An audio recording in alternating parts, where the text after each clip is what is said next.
I stuck my head in the toilet, and somehow there was a whole other world inside. The place was completely empty, just one weird-looking mirror.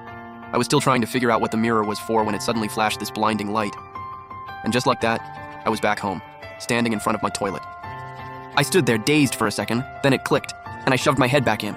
Sure enough, I was back in that wasteland. Okay, now we're talking. This toilet is something else. Turns out, all I had to do was think, go back, and the mirror would teleport me right over. I pocketed the mirror and started exploring this world. Then, out of nowhere, a flash of color in the tall grass caught my eye. I walked over, and found a beat-up old sword just sitting there. I looked closer. The rusty scabbard had a red gemstone embedded right in it. Wait, is this a martial arts world? I grabbed the sword and kept moving. Along the way, I also found a busted umbrella with no fabric, 2 fire starters, and a stitched book soaked so bad the pages were all stuck together. Couldn't read a word of it anyway. After walking for a while, I stopped under some shade, and my face dropped. There was a scattered human skeleton right in front of me. Next to it, a jade pendant and another book. I pushed through the fear, muttered some complaints, and kept going, and the bones just kept piling up. That's when I heard a screech across the sky. I looked up. A massive jet black bird was flapping straight at me. No time to think. I hurled my cleaver at it on instinct. It hit the bird and made this metallic clang. A split second later, those talons came crashing down, but missed because I was already back home. Safe in my bathroom, I caught my breath and tried to collect myself. I dragged my bag to the living room and laid everything out on the floor. The sword looked like plain old scrap metal. The wooden flask smelled amazing. Couldn't read the books. The pendant might be worth something, if this material even exists on Earth.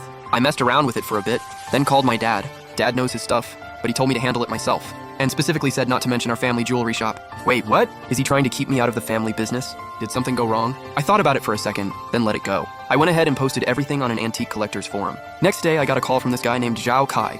He wanted to buy the scabbard and the flask. Starting offer of 100K, but he wouldn't give a solid number until he saw them in person. I was hyped. This junk was actually worth money, but also a little stunned. That wasteland is full of this stuff. When I was out there yesterday, I could already see skeletons scattered all over in the distance. Based on what I saw, people in that world all seem to carry weapons on them. This place is basically a gold mine. I was pacing around the room, head full of dollar signs. But then I thought about that giant black bird, and the excitement died real fast. Nope. My life matters more. Besides, it's not like I'm broke. My parents aren't going under, right? Famous last words. My phone rang again. What's up, Dad? Wait, you're selling the family home? I just stood there by the window, completely frozen. We're actually broke. They're selling the ancestral home. That's why they suddenly put the house in my name a while back. House in my name, selling stuff outside our own shop. This is way more than just debt. They must have crossed someone with serious power. After thinking it through, I decided I had to go back to that wasteland, but not like last time, charging in reckless. This time I needed to come prepared. With that decided, I headed straight to the spot Zhao Kai picked. Shibei Restaurant. A waiter led me to a private room. Zhao Kai didn't waste any time. All right, bro, let's see what you got. I saw that photo you posted last night and couldn't sleep at all. I pulled everything out of my bag and laid it on the table. The sword, the flask, 2 fire starters, a wooden hairpin, and the jade pendant. I didn't bring the 2 books though. Smart move. Until I figured out what was written in them, nobody else needed to see them. Zhao Kai looked everything over carefully, then started getting visibly excited. He handled the flask like it was made of glass, hands literally shaking. Agarwood, this is definitely agarwood. Once agarwood gets infected, it starts releasing this scent. Give it 10 years and it's medicinal. Strong antibacterial properties. Under 100 years old, it clears your head and balances your energy. Over 100, it nourishes your organs. And this smell? Over 100 years, easy. But what a shame. Whoever stored this had no idea what they were doing. The wood's nearly fully oxidized. What an absolute waste. He kept going, getting more worked up, throwing me these weird looks every now and then. I could barely keep a straight face. Storage method? Bro, this thing was dumped in a wasteland. The fact you can even tell it's a flask is impressive enough. It took a while, but Zhao Kai finally settled down. He looked over, a little embarrassed. Sorry about that, man. Got a little carried away.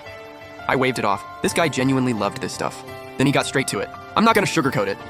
The wood in this flask is extremely valuable. Okay, but it wasn't stored right. The oil's dried out and the wood is damaged. If I buy it, all I can do is grind it into powder for incense. I'll offer 300K. I just smiled and said nothing. The sword itself is worthless, but the scabbard, that's actually valuable. Ancient rosewood, tough grain, but heavily weathered. I'll do 100K. So, does that work for you? 400K total. I was a little giddy, but I didn't jump on it. Instead, I tossed the jade pendant over to him with a grin. Hey, Zhao. You should check out what this jade is worth first. He caught it, looking confused, then pulled out a flashlight and started examining it. The moment the light hit the pendant, he froze. It took him a good while before he slowly looked back up at me. His eyes were full of shock and disbelief. Something clicked for me. This pendant was clearly special. When I didn't say anything, he looked back down, studied it for a while, and finally seemed to make up his mind. He handed it back carefully. Bro, are you seriously messing with me right now? Who in their right mind would sell something like this? The easy vibe he had before was completely gone. He looked dead serious now. Like he was finally treating me as someone on his level. I could feel something was off. Zhao, what kind of jade is this? Is it valuable? He looked stunned. You don't know what this is? I won it off my grandpa in a chess game. He never told me what it was, just said don't lose it. I made that up on the spot. Zhao Kai nodded like it made sense. But then an even bigger realization hit him. This jade is a chess bet? What kind of family was this? And remembering how I tossed it to him like it was trash, that nearly broke him. He was totally spaced out, so I had to ask again, Zhao, what's this pendant worth? You buying? Zhao Kai nearly had a stroke. This kid, unbelievable. This is a generational treasure. You think I'm running a pawn shop? After a long moment, Zhao Kai finally reined it in. Bro, this jade is from the Hetchin White Jade family. It's called mutton fat jade, and the quality of this piece is insane. As for how rare it is, he paused, then said seriously, in ancient times, this jade symbolized a king's character. Only rulers could wear it. Even the imperial seals of many emperors were carved from mutton fat jade. My heart was going crazy. I gripped the pendant tight. Zhao Kai hesitated for a long time, then finally spoke up. Hey, bro. Any chance you could set up a meeting between me and your grandpa? My mind was racing. Zhao, just say what you mean. I can make the call. He thought it over, then said, all right, I'll be straight with you. I'm the second kid in my family and got an older sister. The Zhao family's been in jewelry and jade for generations. But lately, miners in Yunnan dug up something huge. A ton of our partners bailed and went over there. We've got our own centerpiece, and we have an antique imperial green jade carved into a toad. We have mutton fat jade too, but nothing close to what you've got. I want to feature your pendant at next month's Jade Expo.